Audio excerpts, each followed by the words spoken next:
Good morning बच्चों। कल जो है हम लोग लेसन 11 में जो है प्रकाश के खेल के बारे में कुछ जान चुके थे, समझ चुके थे। ठीक है जी। उसके आगे जो है सो हम लोग और कुछ जानने का प्रयास करेंगे और इसमें समझेंगे। ठीक है जी। आइए, इसमें हम लोग जान चुके थे कि किसी भी वस्तु को देखने के लिए क्या चीज की आवश्यकता पड़ता है। लाइट यानी प्रकाश की आवश्यकता पड़ता है। ठीक है जी। या सूर्य की प्रकाश हो, या बॉल का प्रकाश हो, या मोमबत्ती का प्रकाश हो। ठीक है जी। किसी भी वस्तु को, किसी भी चीज को देखने के लिए हमें प्रकाश की आवश्यकता पड़ता है। ये सब बातें हम लोग जान चुके हैं। आइए, इसमें आगे हम लोग और इसमें जानते हैं परिवर्तन। ठीक है जी। परिवर्तन में दो चीज आता है जी। एक नियमित परिवर्तन। क्या होगा जी? एक नियमित परिवर्तन। एक होता है अनियमित परिवर्तन या विसरित परिवर्तन।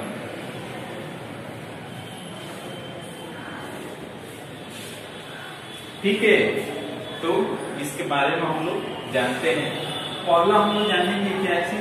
नियमित परिवर्तन। नियमित परिवर्तन में क्या चीज होता है? मान लीजिए कोई दर्पण है। ठीक है जी। मान लीजिए कि कोई समतल दर्पण है।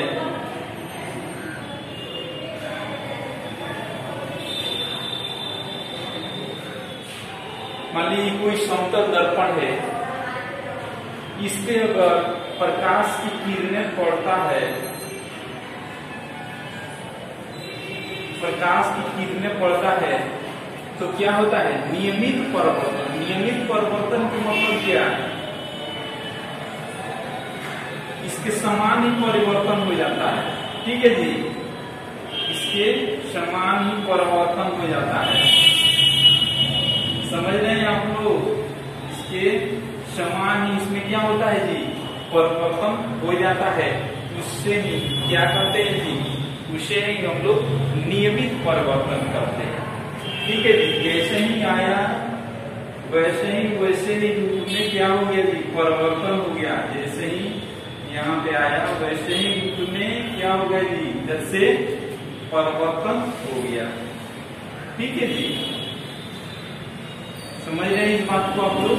उससे ही क्या कहते हैं? इसमें नियमित परिवर्तन। ये जो है सो पैरेलल यानी समांतर होता है। समांतर जो है सो क्या हो जाता है जी? जैसे ही आता है वैसे ही क्या हो जाता है? परिवर्तन हो जाता है। ठीक है जी। तो परिवर्तन हो जाता है, ये समांतर परिवर्तन हो जाता है। तो हम लोग नियमित परिवर्तन के बारे में जान चुके। उसके बाद हम लोग दूसरा जानेंगे। दूसरा नंबर क्या है जी? विसरित या अनियमित परिवर्तन। दूसरा क्या है? विसरित या अनियमित परिवर्तन। इसमें जो दर्पण होता है, जैसे मान लीजिए कोई दर्पण होता है, तो दर्पण इसमें खुदरा टाइप के होता है। ठीक है जी। इसमें खुदरा टाइप के दर्पण होता है इसमें। तो इस पे जो होगा, जब कोई प्रकाश की किरणें इस पे पड़ता है, तो ये समांतर परिवर्तन इसमें नहीं होता है। ठीक है जी। जैसे यहाँ पे प्रकाश आया, ये जो इधर चला जाएगा। ठीक है जी।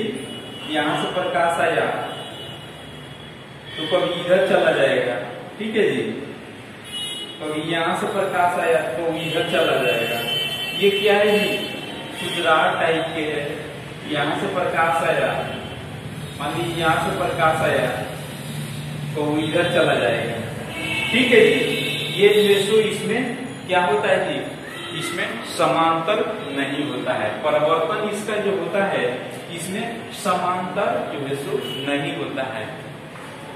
इसमें दिया है अनियमित। अनियमित के मतलब होता है इसका जो है सो परिवर्तन जो होता है क्या होता है, समांतर नहीं होता है। समझ के इस बात को आप लोग। उसके बाद हम लोग आगे इसमें जानना है क्या चीज के बारे में जी, बहुप्रतिबिंब।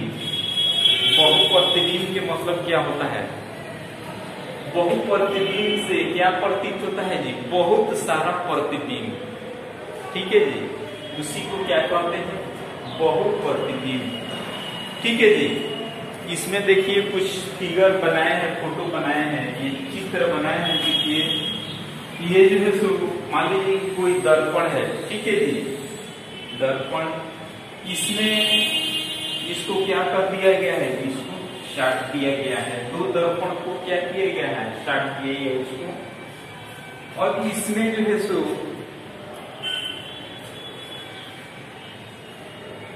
दो दर्पण की इसको साटने से देखिए इसका प्रतिबिंब जो है कितने बन रहा है जी, प्रतिबिंब जो है इसका अनेक प्रतिबिंब बन रहा है। जैसे एग्जाम्पल में समझिए आप लोग, जैसे सैलून में कोई व्यक्ति जाता है बाल कटवाने।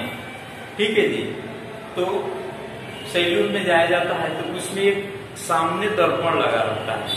ठीक है जी, जब सामने दर्पण लगा रहता है तो सामने का जो फेस है, वो सामने का फेस जो है सो क्या होता है, सीधा वो जो दिखाई देता है।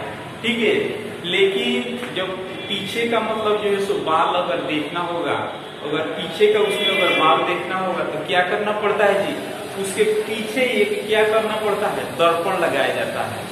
उसके पीछे एक दर्पण लगाया जाएगा तो क्या होगा जी, वो जो प्रकाश होता है, प्रकाश जो है वो पीछे वाले दर्पण से क्या होगा जी, पीछे वाले दर्पण से टकरा करके, ठीक है जी, पीछे वाले दर्पण से टकरा करके इस दर्पण को पड़ेगा आगे वाले दर्पण को, और उसके बाद आगे वाले दर्पण से टकरा करके क्या होगा जी, हमारे जो है सो आंखों तक प्रवेश करेगा, हमारे आंखों तक आएगा। ठीक है, तभी जो है सो हम लोग पीछे वाले बाल को भी क्या कर सकते हैं, देख सकते हैं। ठीक है जी, तो इसी में जो होता है क्या होता है, बहुप्रतिबिंब होता है। और जो है दूसरा चीज देखिएगा कि जो बड़े बड़े उसमें मॉल होता है, उसमें जो शीशा का जो प्रयोग किया जाता है तो उसमें अनेक प्रकार के उसमें प्रतिबिंब बनने लगते हैं।